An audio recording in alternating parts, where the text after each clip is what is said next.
کہ ذلی نبوت اس کو کہتے ہیں جو حضور صلی اللہ علیہ وسلم کو تو وفات ہو گئی، جو ان کے اندر سے جو روح نکلی ہے وہ کئی ہزار سال کے بعد مرزا غلام احمد قادیانی کہتا ہے وہ روح مجھ کے اندر سما گئی ہے، اسے کہتے ہیں ذلی نبوت. ٹھیک ہے، تو 3 قسمیں ہیں جو کہ قادیانی کہتے ہیں. کون کون سی؟ تشریعی نبوت، غیر تشریعی نبوت، ذلی نبوت. ٹھیک ہے، یہ تینوں کی میں نے وضاحت کی. اب دیکھیں، اب قادیانیوں سے ایک سوال ہے.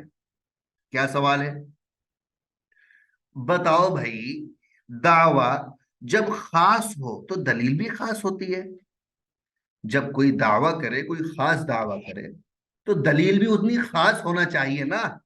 دعویٰ کیا، دلیل بھی اتنی خاص ہو. تو آپ قادیانی نے یعنی کہ نبوت کی تیسری قسم یعنی کہ جو ذلی نبوت کو ایک مستقل نبوت قرار دیا ہے. بات کو غور سے سنیے. تو قادیانیوں سے سوال ہے یہ ہمارا کہ سب سے پہلے تو ہمیں قرآن اور حدیث سے وہ دلائل بتلاؤ، وہ دلائل بتائیں کہ جن سے پتا چلے کہ شریعت والی نبوت کی بھی یعنی شریعت والی نبوت وہ بند ہے اور بغیر شریعت کے نبوت بھی بند ہے. اور سب سے آخر میں ہمیں قرآن اور یعنی کہ حدیث سے وہ دلائل بتائے جہاں لکھا ہو کہ شریعت اور بغیر شریعت کے نبوت کا دروازہ تو بند ہے لیکن ذلی نبوت کا دروازہ کھلا ہوا ہے. ذلی نبوت کا دروازہ کھلا ہوا ہے. ذلی نبوت کسے کہتے ہیں؟ جو ذلی کسے کہتے ہیں؟ یعنی کہ حضور کی اتباع سے جو نبوت ملتی ہے وہ ذلی نبوت کہتے ہیں اسے. تو کہہ رہے ہیں یہ دو دروازے بند ہو گئے. شریعت یعنی کہ غیر یعنی کہ تشریع غیر تشریع ذلی ہے. تو ذلی نبوت کا وہ کہہ رہے ہیں کہ دروازہ کھلا ہوا ہے. تو یعنی کہ قیامت تو آ سکتی، یاد رکھیے، لیکن قادیانی قیامت کی صبح تک قرآن پاک کی یا ایک احادیث بھی پیش نہیں کر سکتے جہاں یہ لکھا ہو کہ حضور صلی اللہ علیہ وسلم کے آنے سے شریعت والے اور بغیر شریعت والے نبیوں کی تعداد پوری ہو چکی ہے لیکن ذلی نبی تا قیامت آ سکتے ہیں، نہیں دکھا سکتے. تو قادیانی قیامت تک جو اس من گھڑت دعویٰ جو ان کا یہ ہے اس پر دلیل کبھی پیش کر ہی نہیں سکتے. کون سی دلیل ہے جو نبی کہہ رہے ہیں؟ ذلی نبی جن کا وہ جنہوں نے کہا ہے کہ ذلی نبی وہ ہے جو اتباع سے نبی بن جاتا ہے. حالانکہ قرآن پاک میں کیا ہے؟ ہاتوا برہانکم ان کنتم صادقین. یہی تو ہے بھائی، چیلنج ہے. ہاتوا برہانکم ان کنتم صادقین، لاؤ ایک ہی کچھ پیش کر دو اگر تم سچ ہو، اگر تم نبی کہہ رہے ہو، ذلی نبوت مان رہے ہو تو ہاتوا برہانکم ان کنتم صادقین، لاؤ. تو ذلی نبوت اصل میں قادیانی کہتے ہیں کہ جو ذات اور لام ہے نا، وہ اصل معنی اس کا یہ آتا ہے سائے کو کہتے ہیں، سایہ. اور مرزا قادیانی نے حضور صلی اللہ علیہ وسلم کی اتنی کامل اتباع کی کہ مرزا قادیانی نعوذ باللہ من ذالک حضور صلی اللہ علیہ وسلم کا کیا بن گیا؟ سایہ بن گیا. اتنی خدمت کی، اتنی اتباع کی کہ وہ حضور کا سایہ بن گیا اور ذلی نبی بن گیا. لیکن یہ قادیانیوں کا دھوکہ ہے سراسر. قادیانی دراصل مرزا قادیانی کو نعوذ باللہ حضور صلی اللہ علیہ وسلم جیسا بالکل، بلکہ آیا کہ حضور صلی اللہ علیہ وسلم سے بڑھ چڑھ کر درجہ دیتے ہیں مرزا قادیانی کو حضور صلی اللہ علیہ وسلم سے بڑھ کر درجہ دیتے ہیں. اب بتائیے کہ یہ حضور صلی اللہ علیہ وسلم سے بڑھ کر بھی ہیں، یہ ذلی نبی ہیں، یہ مرزا جو ہے وہ نبی ہے. جی تو یاد رکھیے خدا ایک ہے اور محمد صلی اللہ علیہ وسلم اس کا آخری نبی ہے اور وہ خاتم الانبیاء ہے، آخری نبی ہے اور سب سے بڑھ کر وہی ہے. اب بعد یعنی کہ اس کے کوئی نبی نہیں آئے گا مگر وہی جس پر یعنی کہ بروزی طور پر محمد کی چادر پہنائی گئی. جیسا کہ تم آئینے میں اپنی شکل دیکھو تو تم یعنی کہ دو نہیں ہو سکتے بلکہ ایک ہی ہو گئے، اگرچہ بظاہر دو نظر آتے ہیں جی۔ تو صرف یعنی کہ جو فرق ہے وہ کہتا ہے کہ ذل کا اور کیا کہتے ہیں اصل کا فرق ہے، صرف یہی فرق بیان کرتا ہے۔ روحانی خزائن میں اس نے جس طرح لکھا ہے، تو یہاں پر کہا جائے اس طرح کہ جو بالکل کھلم کھلا اس نے جو کہا ہے، الفاظوں میں کہا جائے تو یعنی کہ ننگا ناچ کہا ہے اس نے، جو اپنی طرح لکھا ہے جس طرح، وہ کفر یہاں جھلک رہا ہے سراسر۔ کیونکہ مرزا قادیانی کو کہنا ہے کہ ذلی طور پر محمد ہوں، اس کا مطلب ہے کہ نعوذ باللہ اگر آئینے میں حضور صلی اللہ علیہ وسلم کو دیکھا جائے تو مرزا قادیانی نظر آئیں گے، اتنا اس نے کہا ہے، باقاعدہ لکھا ہے روحانی خزائن میں۔ اور جو مرزا قادیانی آئینے میں نظر آ رہا ہے وہ مرزا قادیانی نہیں ہے، بلکہ نعوذ باللہ حضور صلی اللہ علیہ وسلم ہیں۔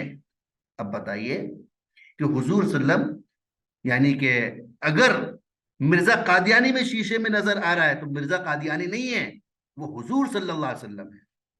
نعوذ باللہ، استغفر اللہ من ذالک۔ اس طرح انہوں نے کھلم کھلا دھوکہ دیا ہے۔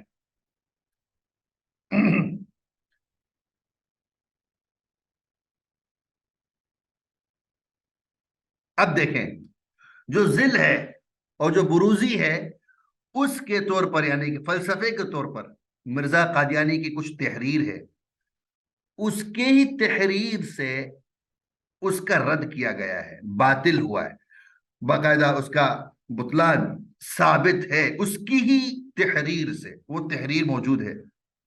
یعنی کہ اس نے لکھا ہے روحانی خزائن میں جلد نمبر 2 پر اور صفحہ نمبر 224 پر عبارت بھی ہے، تو اس نے یہ لکھا ہے کہ نقطہ محمد یہ ایسا ہی نقطہ محمد یہ ایسا ہی ذل الوہیت کی وجہ سے مرتبہ الہیہ سے اس کو ایسی ہی مشابہت ہے جیسے آئینے کے عکس کو اپنی اصل سے ہوتی ہے، اور امہات صفات الہیہ یعنی حیات، علم، ارادہ، قدرت، سمع اور جو بصر ہے، کلام مع اپنا جمیع فروع کے یعنی کہ اور اتم و اکمل طور پر اس حضرت صلی اللہ علیہ وسلم میں انعکاس پذیر ہیں۔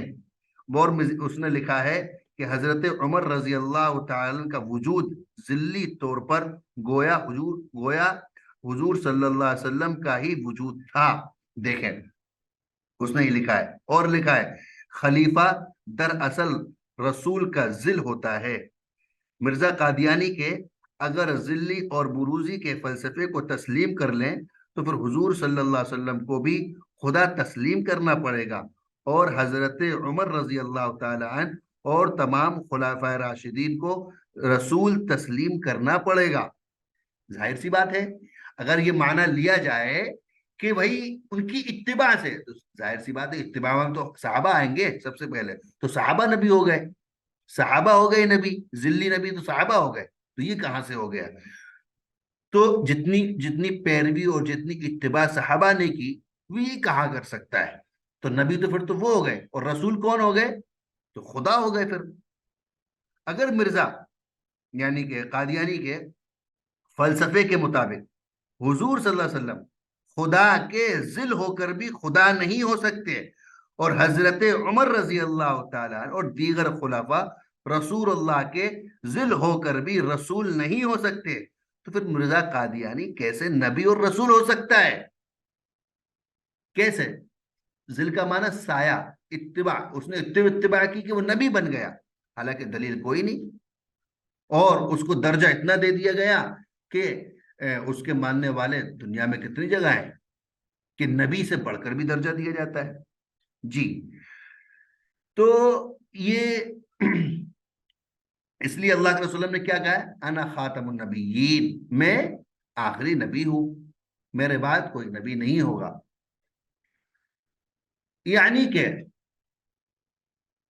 کہا جائے انا خاتم النبیین، میں اس کا ترجمہ یوں کریں گے، میں نبی ہوں اور میرے بعد کوئی نبی نہیں ہوگا، کوئی نبی نہیں آئے گا، ہوگا نہیں، میرے بعد کوئی نبی نہیں آئے گا، میرے بعد کوئی نبی نہیں آئے گا۔ اب سوال اشکال ہوتا ہے، حضرت موسیٰ بھی تو حضرت عیسیٰ آئیں گے، وہ بھی تو نبی ہیں، اور آپ نے کہا کہ میرے بعد کوئی نبی نہیں آئے گا۔ نبی تو آئیں گے، حضرت عیسیٰ کون ہے؟ نبی ہیں، آئیں گے۔ حضرت مہدی ہیں، آئیں گے۔ آپ تو کہہ رہے ہیں کہ لو حضرت عیسیٰ آئیں گے، اور آپ کہہ رہے ہیں کہ وانا خاتم النبی لا نبی بعدی، کہ میرے بعد کوئی نبی نہیں ہوگا، میرے بعد کوئی نبی نہیں ہوگا۔ نبی آئے گا نہیں، نبی نہیں ہوگا۔ موسیٰ آئیں گے، نبی تو ہوں گے، لیکن محمد صلی اللہ علیہ وسلم کے امتی ہوں گے، ان کی اتباع پیروکار ہوں گے، نہ کہ نبی۔ نبی ہیں، انکار نہیں ہے، لیکن پیروی ان کی کر رہے ہوں گے۔ بات سمجھیے، ایک مثال چھوٹی سی مثال یوں لے لیجئے کہ آپ کے ہندوستان میں کوئی اجلاس رکھ لیا جائے، اور بہت بڑا اجلاس ہو، اور ان اجلاس میں، اس جلسے میں دنیا کے یعنی کہ پرائم منسٹر کو بلایا گیا ہو، صرف پرائم منسٹر کو، جتنے بھی پی ایم ہیں سارے پی ایم آئے ہوں، آپ کے انڈیا میں آئے، سعودی سے بھی آیا، آپ کا انگلینڈ سے بھی، پرتگال سے، لسبن سے، امریکہ سے، آسٹریلیا سے، کینیڈا سے، عمان سے، مسقط سے، آپ کے سارے لوگ جگہ سے آئے ہوئے ہیں آپ کے انڈیا۔ تو اب یہ بتاؤ، انڈیا آئے ہوئے ہیں سارے لوگ، تو کیا امریکہ والے کی حکومت انڈیا میں چلے گی؟ قانون چلے گا؟ آپ تو کہیں گے بھائی وہ پرائم منسٹر ہے، تو کیا اس کا قانون انڈیا میں چلے گا؟ نہیں چلے گا۔ کیا سعودی کے بادشاہ انڈیا آیا ہوا ہے، کیا اس کا قانون یہاں چلے گا؟ آپ کہیں گے پرائم منسٹر تو ہے، پرائم منسٹر تو ہے، لیکن یہاں قانون اس کا نہیں چلے گا، قانون یہاں انڈیا والے کا ہی چلے گا، وہ مہمان کی حیثیت سے آیا ہے۔ اسی طرح حضرت عیسیٰ نبی ہوں گے، لیکن بنی اسرائیل کے نبی ہے نا، حضرت عیسیٰ تو بنی اسرائیل کے نبی ہیں، لیکن محمد صلی اللہ علیہ وسلم کی امت میں آئیں گے، تو پھر امتی بن کر آئیں گے، نہ کہ نبی بن کے آئیں گے۔ تو کہا جائے گا، ترجمہ یوں ہوگا، انا خاتم النبی لا نبی بعدی، کہ میرے بعد کوئی یعنی کہ میں آخری نبی ہوں، اور میرے بعد کوئی نبی نہیں ہوگا۔ اگر موسیٰ عیسیٰ آئیں گے، عیسیٰ علیہ السلام آئیں گے، مہدی آئیں گے، جو بھی آئیں گے، وہ سارے کے سارے نبی تو ہوں گے اپنے قوم کے، لیکن ہمارے اس میں آئیں گے تو امتی بن کے آئیں گے۔ جی، تو بتا یہ رہا تھا، جیسا کہ ابھی آپ کے سامنے سمجھ آیا ہوگا، تو قادیانیوں نے اس طرح بہت سارا دھوکہ دیا ہے۔ ایک اور عبارت ہے ان کی جو کہ آپ کے سامنے پیش کی، اور قادیانیوں کے نزدیک بتلا رہا ہوں، جو معیار ہے نبوت کا، وہ کیا ہے معیار ہے؟ تو نبوت کا معیار لکھا ہے، جو ان کے ہاں معیار ہے نبوت کا معیار، وہ حضرت ابو سفیان رضی اللہ تعالی زمانے جاہلیت میں، یعنی کہ تجارتی سفر پر روم گئے، اور قیصر روم نے انہیں اپنے دربار میں بلا کر سوال پوچھے، جن میں سے ایک سوال یہ تھا کہ جنہوں نے نبوت کا دعویٰ کیا ہے ان کا خاندان کیسا ہے؟ کون سوال کر رہا ہے؟ یعنی کہ بادشاہ قیصر روم کہ جنہوں نے نبوت کا دعویٰ کیا ہے ان کا خاندان کیسا ہے۔ یہ حدیث بخاری شریف کی ہے۔ تو حضرت ابو سفیان جو تھے، انہوں نے جواب دیا کہ وہ عالی نسب خاندان سے تعلق رکھتے ہیں۔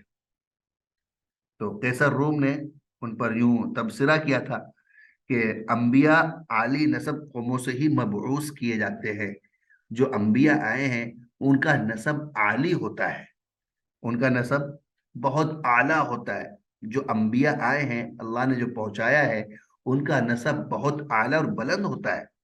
یہ کون کہہ رہا ہے؟ یہ روم کا بادشاہ کہہ رہا ہے، قیصر روم کہہ رہا ہے۔ تو پھر اور نبی کا عالی نسب خاندان سے مبعوث ہونا ایسی بات ہے جس پر کافروں کو بھی اتفاق ہے، کہ قیصر روم کا بادشاہ قیصر روم کہہ رہا ہے، آپ سمجھیں کہ وہ انداز کے بخاری شریف کی روایت ہے، وہ کہہ رہا ہے کہ یہ کافر بھی اس پر اتفاق کر رہے ہیں۔ لیکن مرزا قادیانی جیسا بدترین کافر پر یعنی کہ چور اور وہ بدکار ذلیل یعنی کہ وہ کمینہ ہی انسان ہو سکتا ہے جو آپ کو نبی کہے. جی مرزا غلام احمد قادیانی بھی لکھا ہے ایک جگہ روحانی خزائن میں، جلد نمبر 15 ہے، صفحہ نمبر 280 پر. دیکھو آپ کے سامنے پڑھ رہے ہیں. ایک شخص جو قوم کا